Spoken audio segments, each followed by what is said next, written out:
Hello, everybody out there on Facebook Live. Thank you for joining us. We'll be opening doors in just 1 minute.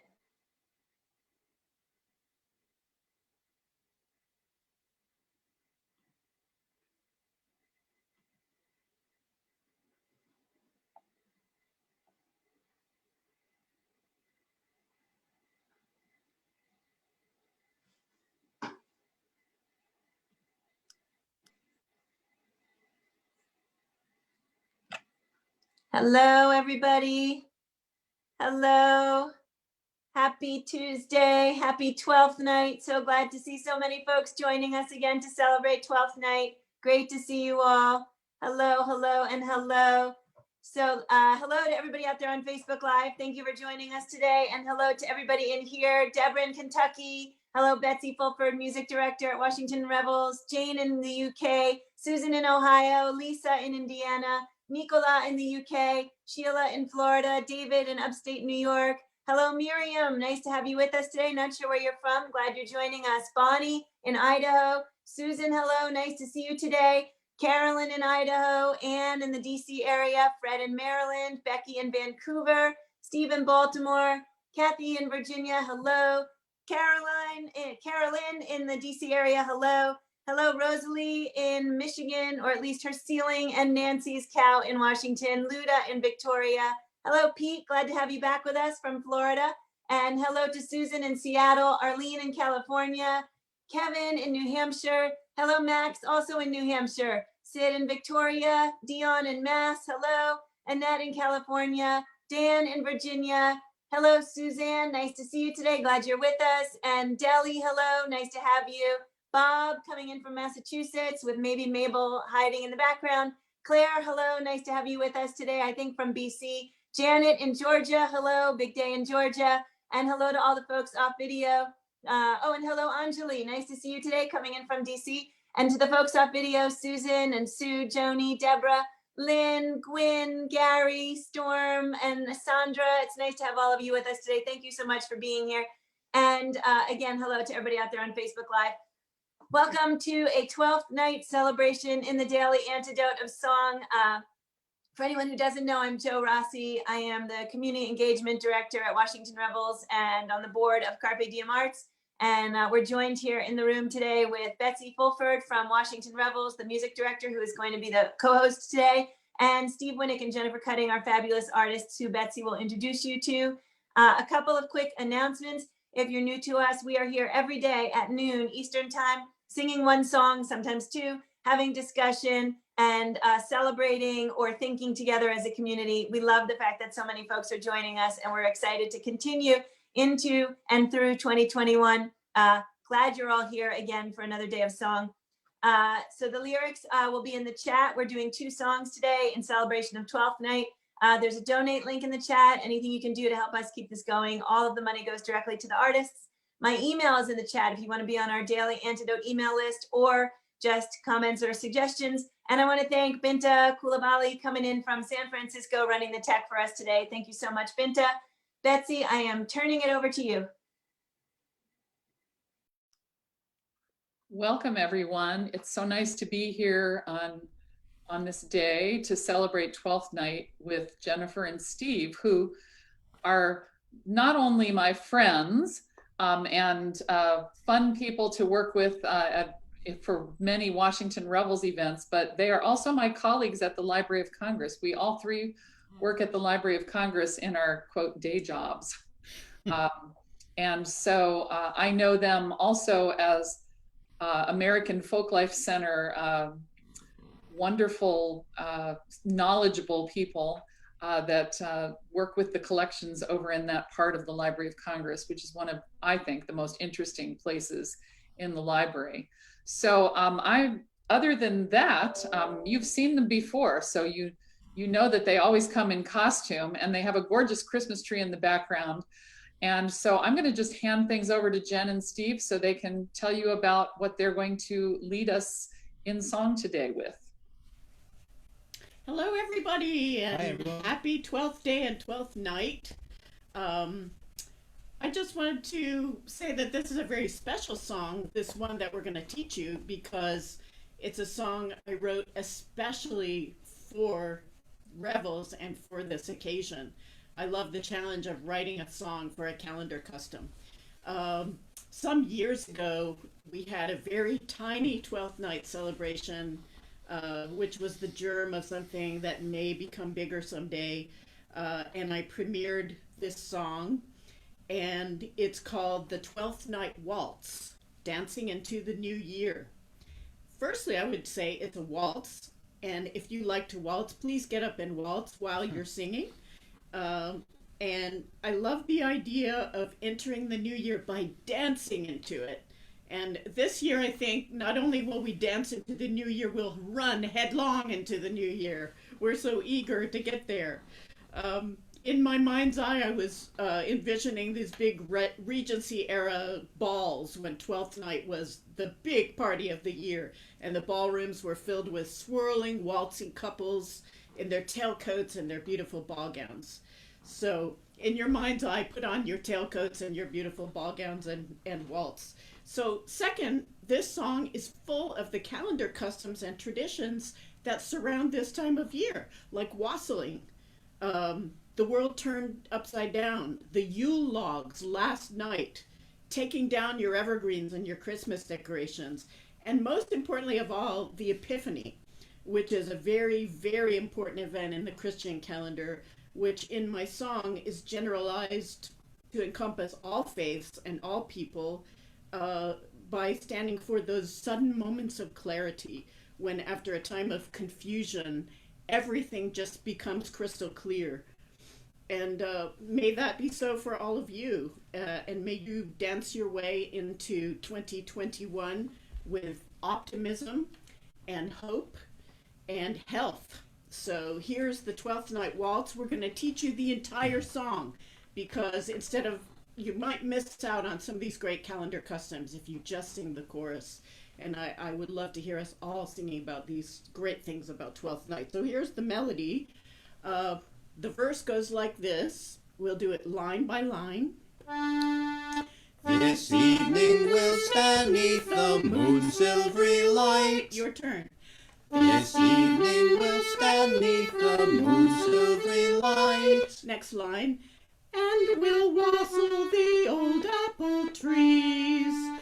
And we'll wassail the old apple trees. Next line, just like the first. We'll bask in the glow of the Yule logs last night. Your turn. We'll bask in the glow of the Yule logs last night.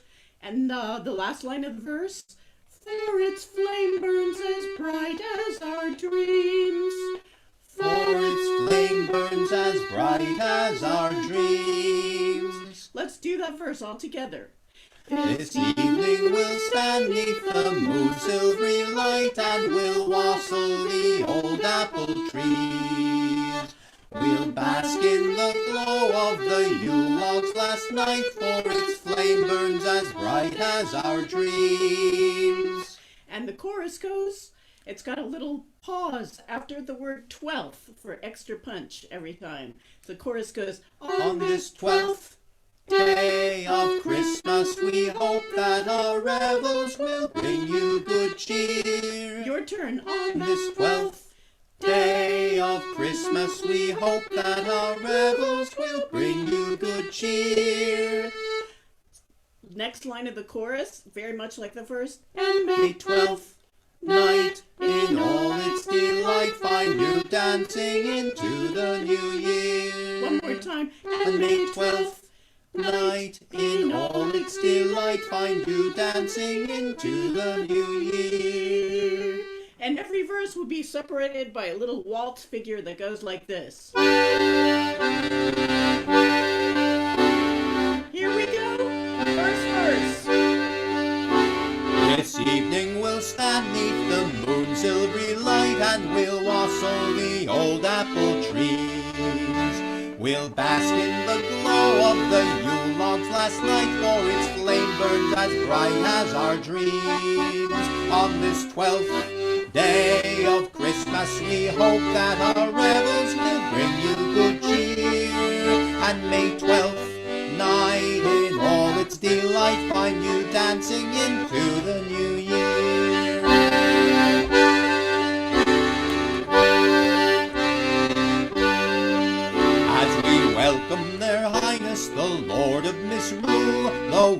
shall be turned upside down. The highest among us will pass for a fool, and the commoner shall wear a crown. On this 12th day of Christmas we hope that our revels will bring you good cheer, and may 12th night in all its delight find you dancing into the new year.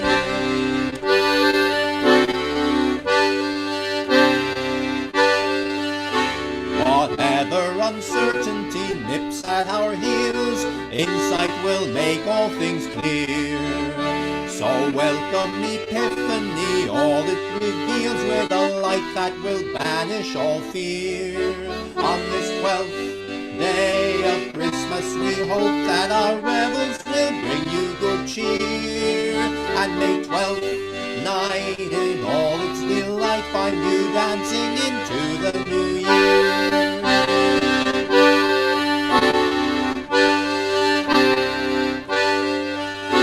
So down with the evergreen, sweep the house clean, and say your goodbyes to Noel. Although he is leaving us, please do not grieve. In 12 months we'll see him again. On this 12th day of Christmas we hope that our revels will bring you good cheer, and may 12th night in all its delight find you dancing into the new year. On this 12th day of Christmas we hope that our revels will bring you good cheer, and may 12th night in all its delight find you dancing into the new year.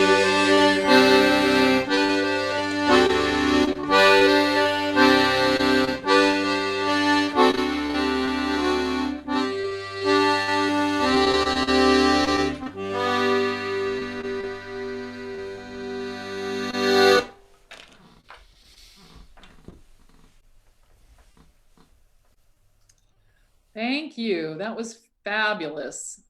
I love that song and haven't heard it since last 12th night. That's right. It only gets heard once a year. That's the beauty of it. That's the beauty of it. But Makes when you it comes, want it brings all good the cheer. more. So I think that it would be great to hear a little bit about some of these 12th night traditions that you talk about in the song. I think that Steve, I think you're prepared to give us a little overview of some of the things that we should be doing on 12th night. Some of the traditional things that it's all about. Yeah. So first of all, I mean, we can talk about what 12th night is all about, right? Why are there 12 days of Christmas, and why does it end on this sort of 12th day? And one of the things that you'll find that's a little bit odd is that it's not completely standardized across all Christian traditions which day is actually 12th day and 12th night. So for some people it's actually tomorrow, January 6th, but for others it's January 5th. And part of the reason for that is that the earliest date that we have a record of people celebrating Christmas on actually was January 6th. And that was because they celebrated Christmas and Epiphany as the same day. So Epiphany marked several things, including the baptism of the baby Jesus. And in those days, they didn't really care that much when you were born. It wasn't a thing. You know, they didn't celebrate people's birthdays, but they did celebrate their baptism days. So way back in the 3rd century, people just celebrated Epiphany. And after that, they started to decide that the birthday of the baby Jesus was also important, and that it might be a separate day. So in the 6th century, the Roman Church set Christmas at December 25th. And then they had the Western Empire celebrating this big holiday on December 25th, and the Eastern Empire celebrating their big holiday on January 6th. And they thought, well, what can we do to unify this? And they decided, well, there's 12 days of Christmas. It's a season that extends from one of these holidays to the other. And that's sort of how we get the 12 days of Christmas. And it's why Epiphany is January 6th. So 12th night in those traditions that celebrated on the 5th is also Epiphany Eve.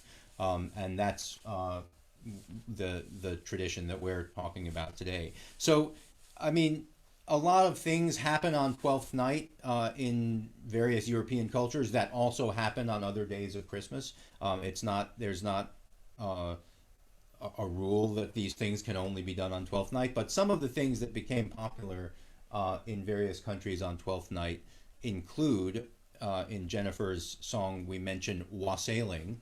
Wassailing in general is really just toasting people's health.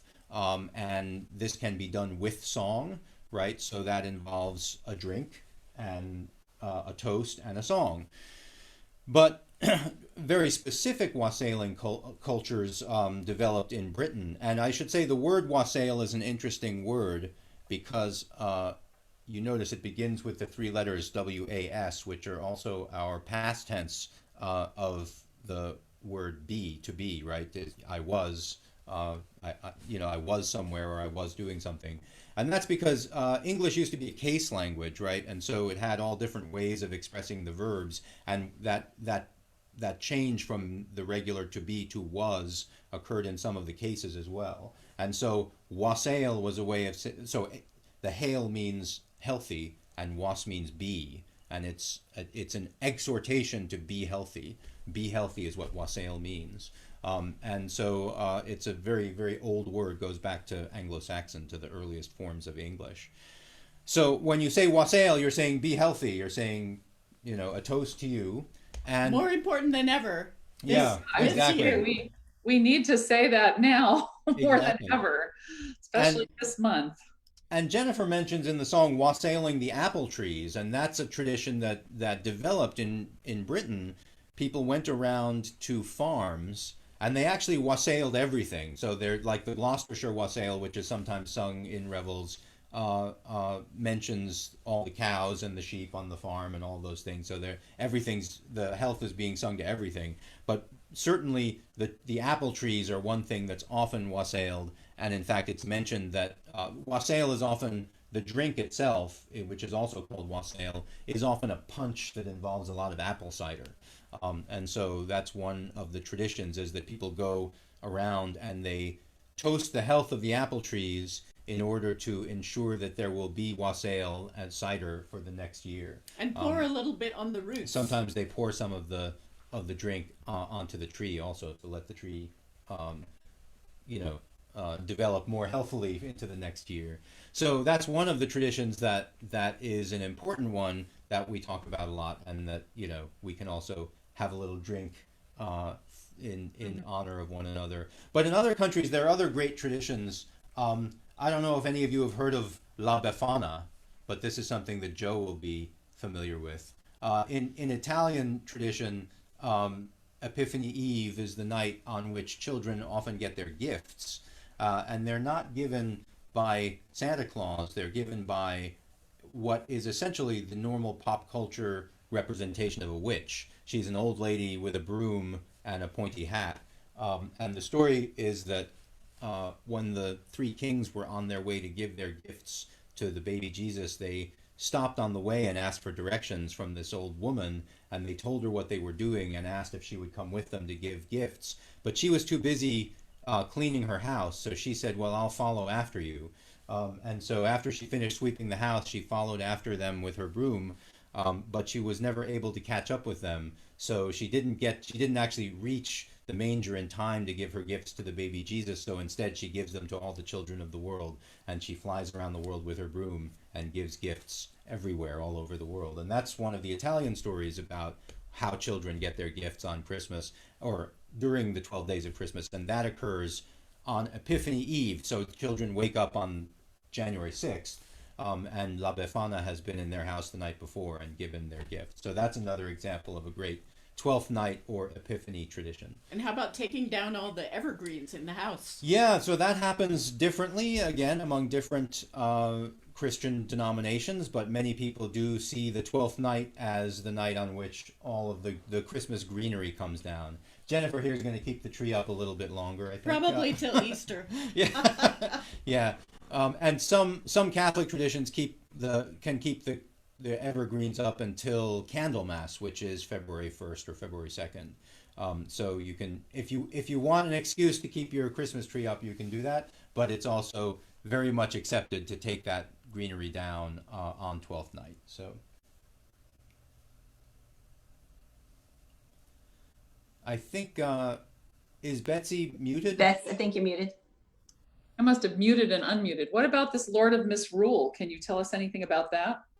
Well, again, the Lord of Misrule is a tradition that doesn't only occur on Twelfth Night, but but it does sometimes occur then. And essentially, a member of the community is chosen to be king for a day, and all social hierarchies are reversed, so that the servants get to tell the bosses what to do, etc. And thus the world is turned upside down. Right, it's called the world turned upside down, and that tradition exists again in many European countries. It doesn't only occur on Twelfth Night; it actually occurs very commonly at Carnival as well.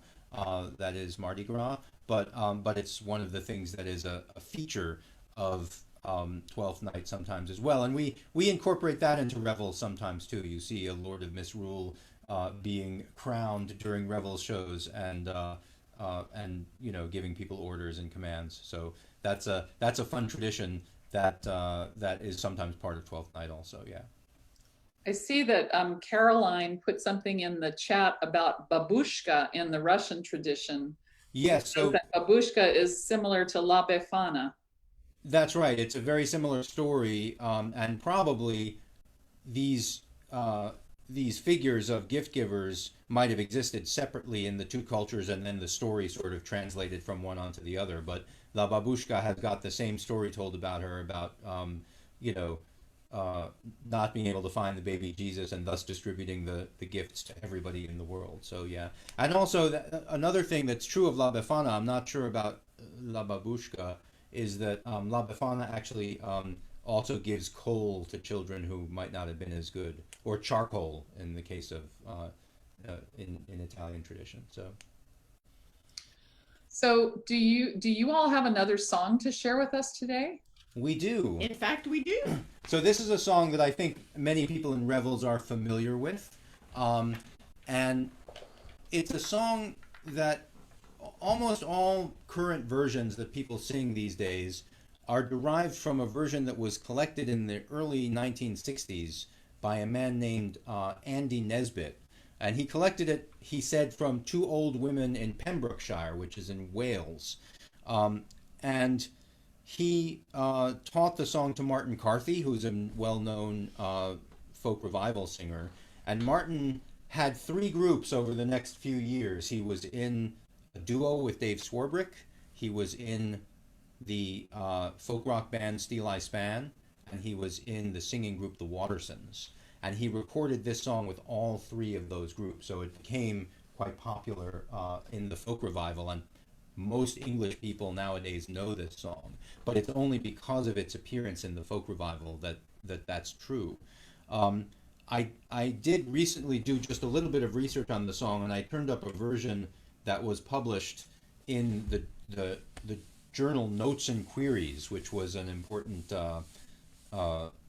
it was really in some ways the first folklore journal, but it was a journal in which people could write questions about the world, like why did people start to use the letters IOU to signify that they owed people money, that kind of thing, and other people would answer with the first instances that they knew of such things. So in Notes and Queries in 1864, this song was published, and it was a longer version. It had lots of weird verses in it, so we're just going to sing the verses that most people know.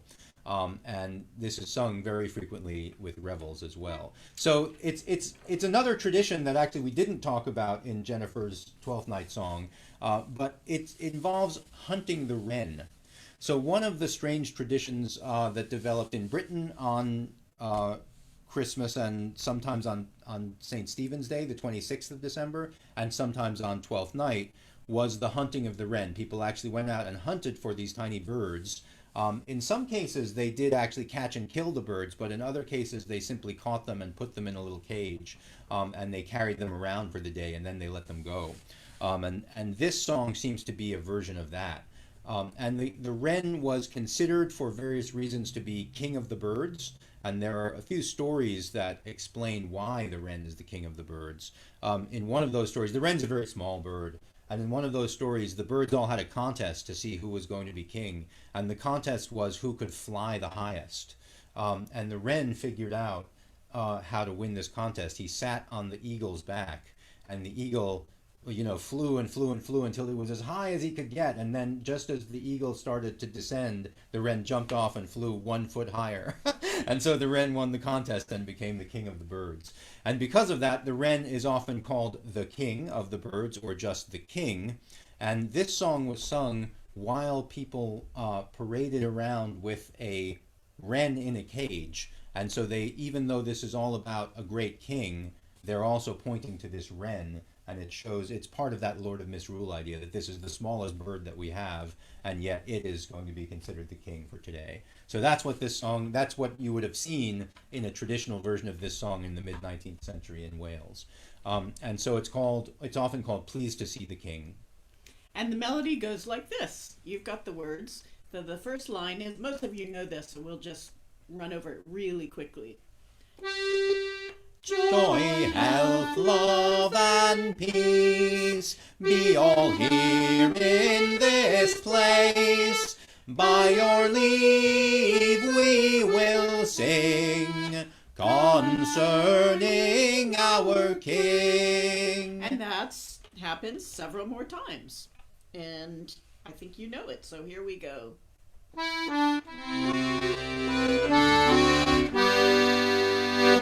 Joy, health, love, and peace be all here in this place. By your leave we will sing concerning our King. Our King is well dressed in silks of the best, in ribbons so rare, no king can compare. We have traveled many miles over hedges and stiles in search of our King. Unto you we bring old Christmas is past, 12th night is the last, and we bid you adieu. Great joy to the new.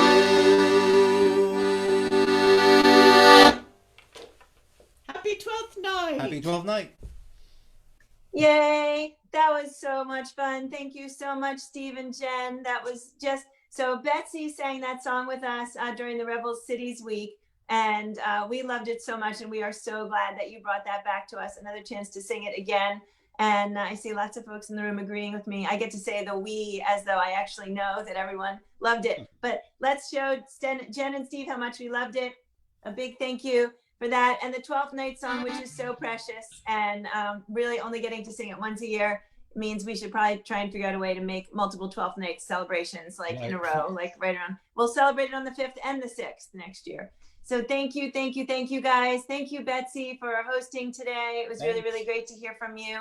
And Steve and Jen, do you have anything you want to say before we say our goodbyes to everyone? Yes, I just want to mention my personal epiphany, which very much put into my song. An epiphany is a moment of startling clarity. I know we're all going through, trying to hold out and stay healthy until the vaccine comes.